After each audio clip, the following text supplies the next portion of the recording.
So where do we start? Oh, man.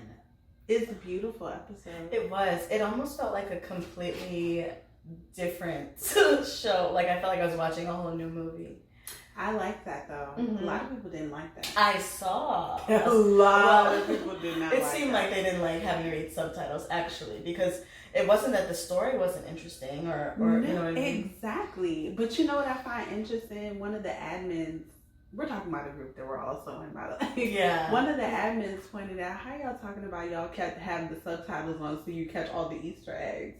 Right, I just thought about that too. And we've just said we were going to start watching with the subtitles on. I don't have a problem with subtitles. Me neither. So it was nice. And then I appreciate subtitles because I feel like when you do that, you are being accepting of other people's culture. It's kind of like we have to get with whatever they're talking. Right. I mean, it only makes sense. We're in Korea. Ain't nobody speaking English like that over there. Mm-hmm. Especially like during the 1950s when, you know, they actually put forth the effort into eradicating themselves from the U.S. culture, which I also didn't realize that they did. Like, they really put in years worth of time to, you know, be a separate culture from the America. Did you notice that? Like, the running theme? Well, kind of. One of the times when I did notice it, well, when they do the speed dating scene, which we can get to that. So, yes. But this episode was all about the story of Tik and Gia. I know that's not the correct pronunciation, How do but say they were saying like Gia. Gia. Mom was saying Yeah, Gia, but he was saying Gia. So I'm sure that's the more God, that's probably correct. An American thing. Americanized, yeah, because it spells out like Gia, but I think it is Gia. But anyhow, a very interesting story and background, and I still am gathering my thoughts with it. So I know I'm me too. Because I don't even know what do we know? What are the facts we know about her? We know that she is in love with American Hollywood. Oh yes, Judy Garland, enamored, like musicals and like yes. Because prior to that, we just see her living a very normal. I feel like a normal life for someone that's in their early 20s that's enamored by this new Hollywood. Mm-hmm. Really, until one day she goes to the movie theater and there's a rumble, and the rumble is the American soldier running on through the daggone street. And so this is, I guess, when her life, takes a turn from being just a normal everyday stuff to now what is she? Big adjustment. A nurse? Well, she is a nurse, and that's part of what we see too when, you know, she's talking to her mother about that'll bring honor to the family when I am a nurse and I can bring in money, and the mother's like, no, that's not how we're gonna bring honor to the family. You're gonna get a man. So even leading up to it, we kind of, as the audience, are viewing it like it's kind of like a you know how they want their daughters to get married and like, you know, for the wealth of the family type of thing, but we quickly find out that's not what it is. We also find out in that scene from that conversation that they're trying to regain honor. So clearly there's been some mess within the family, because she mentioned something about almost like not being invited to the big cookout. What did she say? We're not. I can't exactly remember what she called it, but she was like, you know, we haven't been invited since your father passed away, and you know we got to get things back right, because I think she makes like kimchi or something like that. And so we get our first glimpse that there's like family turmoil, you know, and with whatever is going on with that. Yeah. And so then what comes up after that? I think, maybe the scene when she's in, you know, the scene with the other nurses and they're kind of like chatting, doing their little girl talk about, you know, being in love and, you know, whatever. So there's this character emerges that I first thought was kind of like a frenemy type of situation, because she's kind of like staring at her. Young Ja. Such a gangster name. It is. But she kind of looks at her like as she's like kind of boasting about how she gets all these guys into her and she kind of eye at her too. Yeah. Like looking at each other. Yeah, and you can't tell what that relationship is. It does seem very frenemy, but we do learn that it is an actual genuine friendship. Even when she was inviting her out, she's like, "Yeah, come out with us." This guy's so boring. I was like, "What are her intentions with this situation?" And for real, until I realized that they were best friends, I'm thinking the same thing. I'm like, "Girl, she's trying to set you up." I really love that. What's it? Diamond and Anyway, right. Anyway. So she. Well, okay. Before that too, they have this speed dating scene. I think they call it like the meeting or something. Like it was like the word meeting, but it's like meeting. The meeting. And I thought it was strange that all the women had on their uniforms. Yeah. And all the guys seemed to be dressed to their own style. Yeah. But all the women had on their nurse uniforms. I thought that was really weird. And the best friend was referred to them as all engineering nerds. So I wonder if that was an ideal pairing, like an engineer and a nurse. Yeah, because they're down for that type of matchmaking type of thing. Arrange. Yeah, that's the word I was looking for. So we see this speed dating thing, and she's trying out as different men come for a minute, maybe they sit with her and then they move on and they have to either circle her number or exit. She's trying these different things with each guy to try to interact with them and kind of get some feedback, and they're all steady Xing her out, not interested. And this is the part I was talking about, when she was like, I love Judy Garland movies, whatever, and this guy because she opened up giving an English line, and she's like, that's my favorite line from this Judy Garland movie. And he basically goes off on her and is like, the foolish American propaganda, that's what you're worried about, X. Mm-hmm. So that was the first time I'm like, oh, they really not fucking with America. And then the next guy. Go ahead. No. Okay. Go ahead. He was vibing with her, and he liked Judy Garland, she liked Judy Garland. They're exchanging some cute little smiles, and then he still X's her out, which I thought was interesting. Why? Yeah, well, probably because he just wanted young child. Everybody wanted young child. She knew that. Yeah, she was a little it's okay, I'll share him with you. So good friend. Right. And so the way that I would share Jonathan with you. Thank you. Yes, you're welcome. So she goes out that night looking beautiful, by the way. The wardrobe was amazing. They do so good picking out the cutest outfits for these ladies. They really do. I swear. And we see him making eyes at the homie at the bar. Takes him home. Bada bing, bada boom. So, and we find out that she's not Gia. Gia. She is a Kumiho. Yes. Which is I don't know what this is. Okay, well, a succubus of some sort. Yes. So I looked it up a little bit. So what was is it real? Yes. It's they say Chinese mythology, and then it led to Korean, right. It's because at the end we see a fox. It's a fox with 9 tails, and I think it was something it's lived 100 years or 1,000 years, something like that. So it's able to transform into different things, and it mostly was transforming into women so that they could avenge men. And that's why she called it furry tails, because I noticed that. When she's fucking old boy from the bar.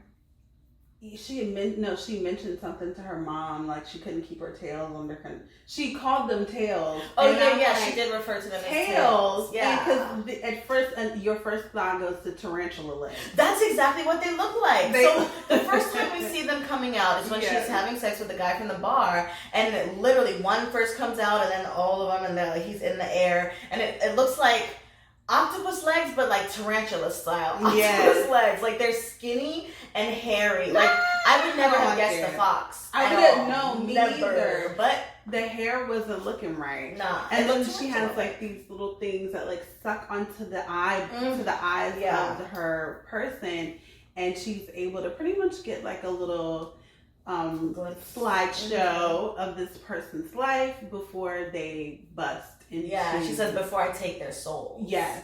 And so that's her thing. That's what she does. Her assignment is to do not 100 of these Souls. And then she'll become human.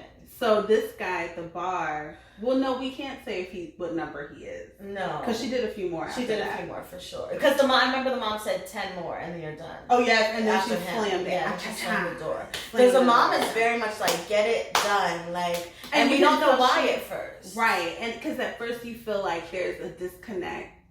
Well, you feel like there's a disconnect between her and her daughter. You know what I mean? Mm-hmm. And at first I'm thinking back to the beginning of the story where she's talking about how we got to regain honor. Mm-hmm. And so I'm thinking, okay, the typical you ain't got no man yet tension. Right. At first is what I'm feeling.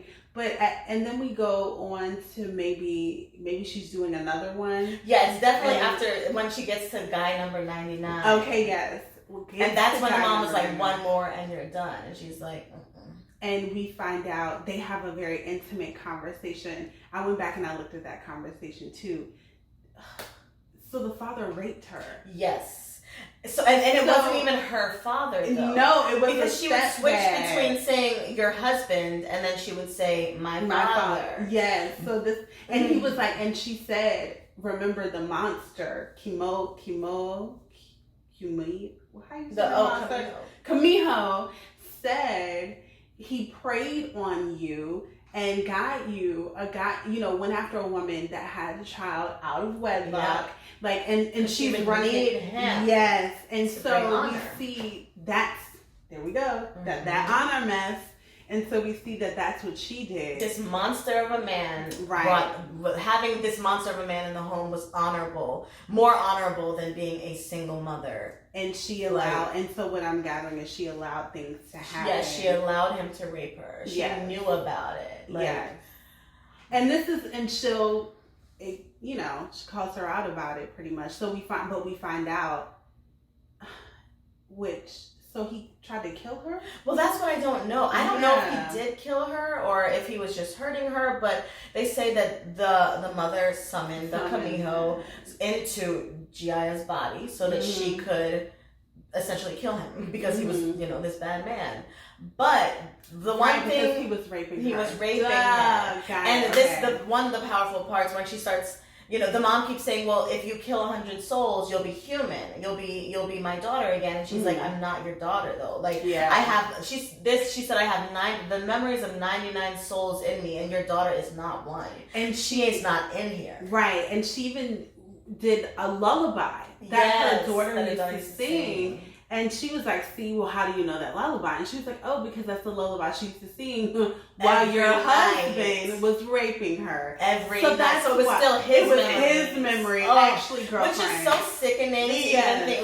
One, you're already, fucking a child, raping a child. But you're actually this lullaby. Oh, my God. It's sickening. That you would know it that well. So, yes, summon this Kamiho to kill him. Good. But did he kill Giaya? Because she's not in the Kamiho. Apparently. The mom's whole thing is, one, yes, I summoned her because, you would kill the husband, but also then you'll be human at some point and it'll be my daughter again. So I think Giaya is really dead.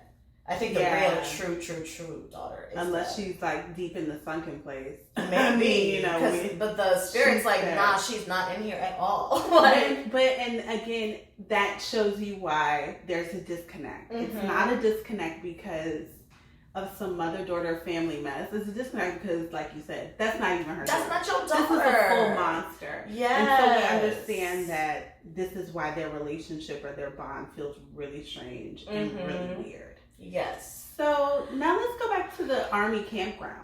Okay, let's go there. Homegirl is working, so they have this montage of her. I can watch that, by the way. What?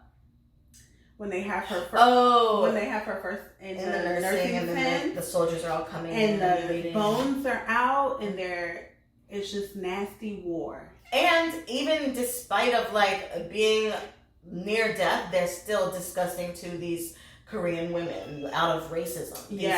These American soldiers, which is just disgusting. That's real. Just a quick aside, my dad is a doctor, and I remember hearing stories of him working in the emergency room in Southern Virginia, and he got spit on because they didn't want a black man operating on it. Right, Rhode Island. All right, so But yeah, that okay. Yeah. Yeah. So we see a situation where a soldier, she's trying to save him, and he aggressively grabs her, and she's saved by this Young Ja, her best friend. I just love that name, Young Ja.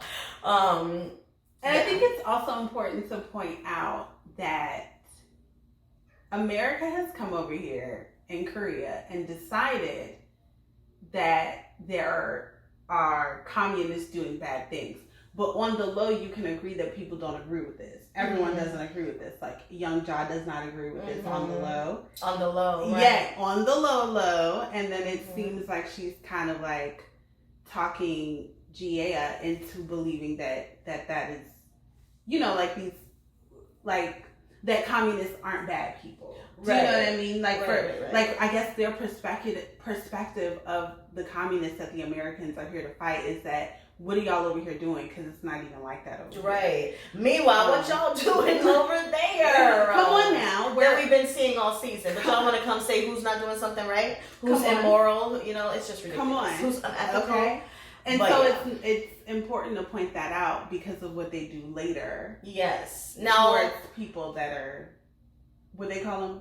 Commie sympathizers. Oh yeah. Or something like that. So after her friend saves her from this aggressive soldier, we see them walking down the street and they're kind of having a conversation about, you know, beliefs, and that's when she finds out that Young Ja is low key, like, you know, being a spy, basically. And they see a man hung for being a communist. So it just really sets the tone of how serious this is. You know, and how secretive they have to be because it is a life or death situation. So the next morning, is it literally the next morning? I feel like it's probably. I feel like it literally is the next morning. And yeah, because remember she was like, "You did blank." We'll get into that in a minute. When she's talking to Tick, you did blank as we were to get to the checkpoint or something like that. So the next morning, they're going through checkpoint. Or whatever the case may be. No, they brought all the women. Right. Okay. They couldn't even get through the checkpoint. Oh, remember yeah. And they made them get they sectioned off that particular unit and told these unit of nurses to come with us this way. And of course they find out that someone, and we know who that is, Young Ja, someone has been slipping out secrets. Yes. To the communists or whatever. Now, what is interesting to me, one, okay, they immediately get these women all off the truck and have them on their knees. So, but the man who is directing this interrogation is a black army officer. And I find it so interesting when people are able to treat other people inhumanely when they themselves are being treated inhumanely. What's that study? That study, Zimbardo trials, is that one? No. The study that they did with students, I cannot think of the the eye color thing. Where they had some of the students be wardens. No, that's I'm pretty sure it's called the Zimbardo trials.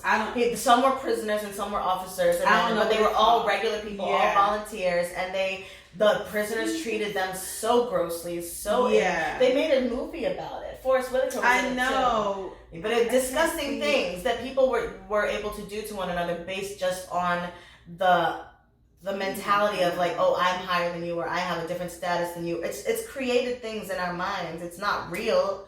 You're all human beings. It's these like divisions that are imaginary, really. Like belief is not a division.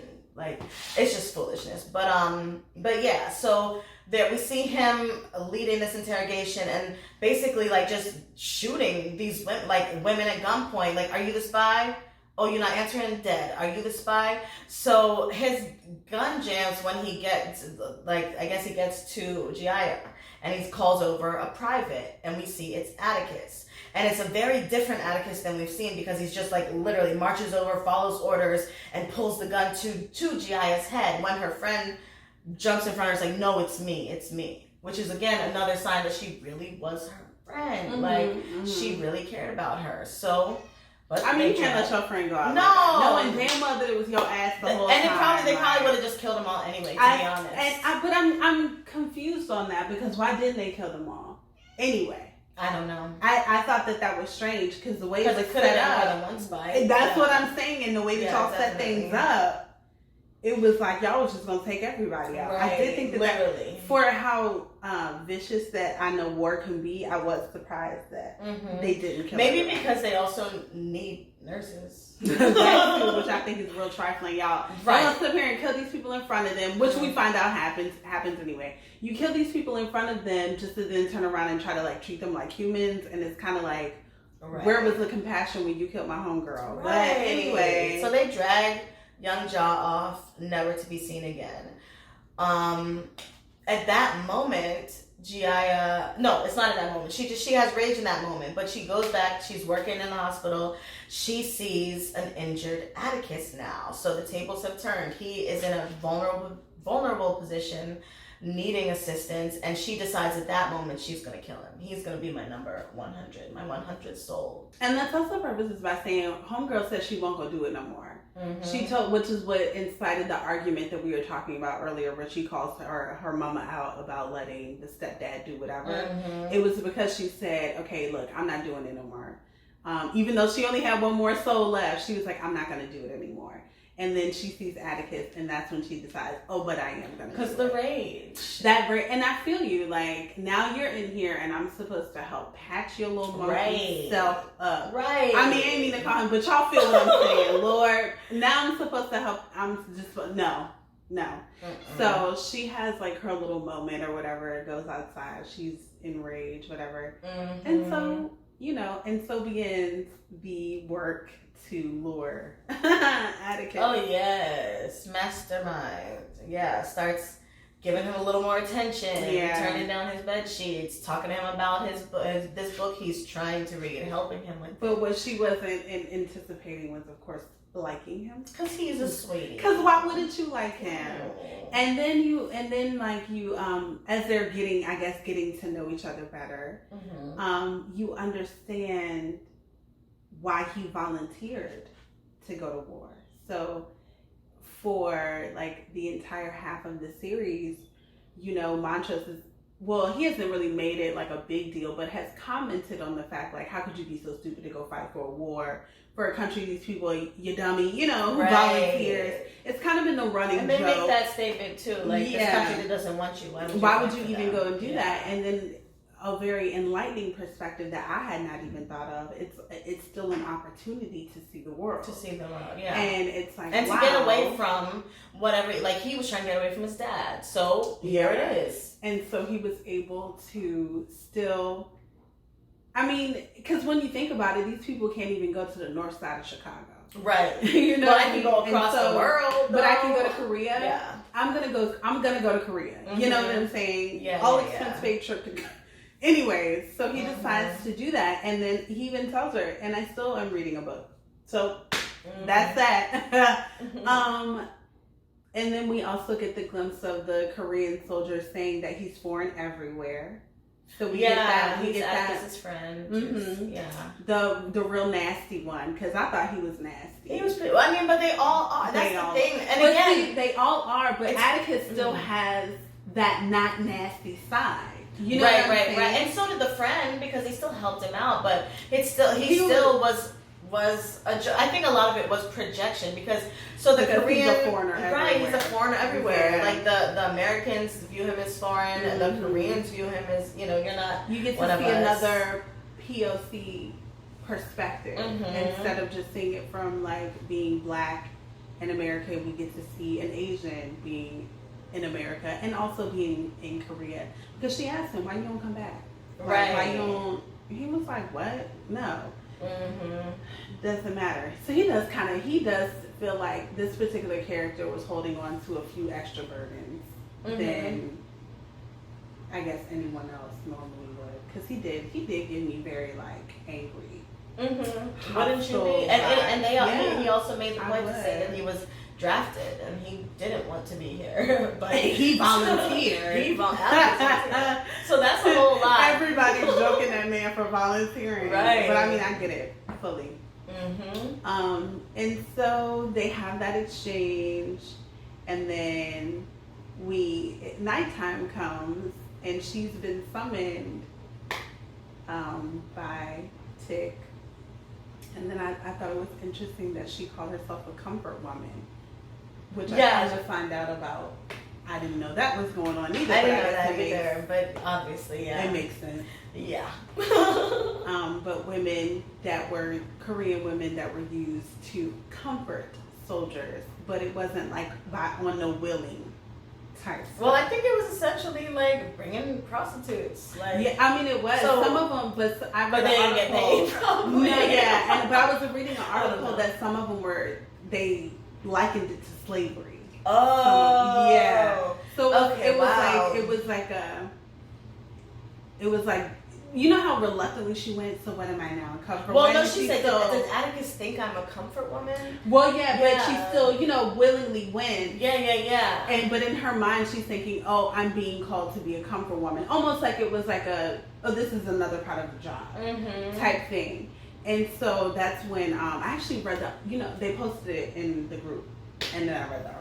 Oh, okay. So, which was interesting, but it ends up not even a third of what she thinks it is. No, it was the most beautiful super sweet and beautiful. He knew that she loved these old, well, it wasn't old at the time. I know you're looking at something old, right? These movies. Oh, they got the color film. Yeah, she got the color film, Julie Garland for Old Girl on a projector screen, and it was so amazing because also we saw that the movie theater was closed now. The movie theater had red tape all over it, and it said that it was owned by communist sympathizers, so it was shut down. So this was her favorite place, her getaway, and she was no longer able to go, which Atticus knew, so he thoughtfully got this night together for her. And flower. He dressed in his uniform. They were so cute. She was looking cute again as usual. Yes. And is that the first time they had sex? At the movie night? I know they definitely did it there. But I don't know if that was the first time. No. She took him back home. And she pushed him off. Yeah, she took him home at first and he was like, this is my first time, I've never done this before. And I think she was like kissing him a little bit, but then she was like, no, leave. I think she felt that she couldn't control herself at first. Okay, yeah, I think that's what it was too. Her little foxtails was finna come out. Yeah, and she was like, nah, bruh. And she tried to come back to the camp the next day, and he was like, no. Yeah, and then she was like, you killed my friend. Yeah. So he found out that he killed her friend. Yeah. Which also her mother made her feel bad about. She was like, you care about this man and he killed your best friend? Like, what kind of person are you? Like, you know. And then that's when she brings up, and I done killed 99 people. Right. So I mean, right. Like, it's a little conflicting. Where's the style here? I love him, but T-Bird. I love you. So we're just out here doing all types of things we don't really want to do. Right. But when you think about it, in the name of something, they have to get it done. Mm-hmm. So in the name of her being human again, she has to get it done. In the name of him volunteering to do this, he's expected to pull the trigger. Unfortunately, he says I was following orders. Like, yeah, and she even comments on that. We're not evil people. You know what I'm saying? We're not bad people because of those things that we have done. And so then this is when, so then they finally... He's crying also. He's super emotional. Yeah. He's talking about the previous episode. I don't know what we had was love. You love that girl. You love her. You love her. Anytime you remember a 15-digit phone number, you love somebody. 555. I mean, you know that number, girl. Yes. You know that number. And you crying in the army, like in front of them, over this Korean woman that you just met. He loves her. He loves her. So, so they have sex, and she's able to do it without any feelings of foxtail coming through. Yeah, she controlled herself. It was beautiful. Which is why I think it's strange that she wasn't able to at that point. Right. I don't know, girl, because that second time was some serious sex. Yeah, it was. Somebody in the group was like, I'm convinced that these sex scenes are real. They're really I mean, they be doing a really good job. Jonathan. They be doing a really, really good job. Really good. And then, I was reading an article that Journey did an interview just talking about her life on set. And she said this is the first time that she's ever felt safe and comfortable on set. And didn't feel like there was sexual innuendo or harassment or anything like that. She said this is the first set ever. So I'm like, shoot, for them sex scenes to be hot and heavy and you feel safe and comfortable, y'all are doing a great job. Great job. Because my gosh. Yes. But So the last time that they have sex, which is also right after I think Atticus tells her he can go back home, too, right? Oh yeah, because he got points. Enough points. I don't know what. I don't know. I meant to look that up too. Like, is there some sort of? Because I know the army was like, oh, you can go if you want. Like, I didn't know you could do that. I thought that everyone gets shipped in like units. Like, okay, this unit can go home. Time, right. But he got his points shot. That sounds like slavery to me. Doing that. Like when you trying to get your free papers. Anyway. Yeah. So but he says, you know, what did he say? I can stay, and she's like, I can't ask you to do that. But he didn't invite her to go with him, did he? I don't think so. I don't think so. No. And so I don't even know if they came to a resolution about what they were going to do with that. But they start having sex, and her foxtails come out, but unbeknownst to her. Right, which I thought was strange. Like, that thing was like, look, bitch, this is the last one. Niggas do not have time. You're playing, so I'm gonna go ahead and take over. So she gets as far as to like suckle his eyes, and we're able to see some of Tick's life. Yeah, past and future. Past and I think with the other, well, obviously the other guys, she killed them, so there was no future. It was just the past. But that's interesting that she could see his future. So I wonder if she didn't kill him. Right, but she still saw it while they were connected. So maybe she would have killed him. Anyway, yeah, that's what I'm saying. Yeah, because I guess the monster knew that he was going to get away. So there's more to the story type thing. Like, true. You know what I mean? Like foresight. Yeah. Yeah. The foresight. It's like there's actually more to this because he's actually going to get out of this. Yeah. Suck thing. And then she like super kicks him across the room. Dislodges. We see him laid up with some boo. We see a lot of maybe a Florida boo. It might be we finally get to see the vision of Montrose whooping his tail. Yeah, growing up, whooping him. And see him reading as a child. We see Letty in there, and which was also future because it was adult. Yeah. Okay. And we also see what looks like it could be his death. She's convinced herself. She's saying it. I couldn't quite tell what was happening though.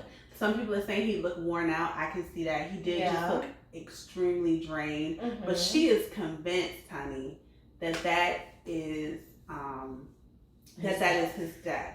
Which is, which loops back to the end of the last episode when he calls her like, how did you know? How did you know that I was gonna essentially die?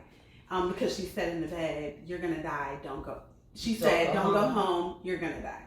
And he's already tripping because of foxtails. Naturally. Yeah. So he was listening enough. His drawers there was no like, let's figure this out. Like, how you fall? Like, he was dumb in love, and it's like, oh no. This is immediately the rose-colored glasses fell, smashed. And I just left, and they never talk about it again. Ever. It was just like, that didn't happen. Like. With no drawers on. That man had no drawers on. He was naked. Yeah. And ran out the door. And never looked back, but still calls her every once in a while. Stop calling me. Leave that girl alone. Shit. Damn. You ain't want her or her 9 tails. She loves you. You see how they be doing us? Raggedy. Always calling. And so that's it for him. He exits. He takes his ass back to Korea. And now we get to see a little bit more about how she became the foxtails. Yeah, her and her mama, right? They go see some, what she was. What did they call her? A shaman or something? Okay, but she was slaying. I love her. Her outfit, that hat, that whole, like, everything about it. I was like, it's something about a cherry blossom or some white snow. It just really does something to me. Yeah. It's just beautiful. She was beautiful. It was gorgeous, yeah. And then you see the fox in the background in the snow. But I feel like she's of a darker energy. Because remember, she was like, he ain't all the way in the darkness yet. And I'm like, she did say that. I'm like, why would you be wanting that? And so I'm like, she may not be a good person. Also, if she's setting up for like souls to be taken, because not all the souls were bad souls. Like the guy she met in the bar, he was just a regular guy. Yeah, I'm pretty sure it was just like random. Just anybody that would have 99 people. And the lady seemed very upset that she wasn't done. Didn't finish it. And Right. so I'm thinking that lady is evil too. Because you know what I think it is? If she becomes human, then I feel like the Kamiho spirit would no longer be in her. So the spirit can then move on to someone else. But I feel like it's probably trapped in her. Yeah. If she doesn't do this 100th soul. It needs, like, it's like almost like on Jeepers Creepers. You know how Jeepers Creepers, the thing comes out to collect whatever it needs just to replenish itself. Yeah. It's like almost powered up. That 100th soul would it's do like, it. bitch, you need this Come one. on. So we find that out, and she's like a little bit confused. She wants to know why she was able to see the death, and now that sentence makes sense. Now that I'm thinking about it, because she's like, if you don't get it done, you don't keep on seeing people die. Remember, she was like, this ain't gonna be the last time that you see these deaths, something along those lines. At the end of it, when she was like, well, how was I able to see his death? And she was like, you're gonna see more, pretty much, if you don't get it done.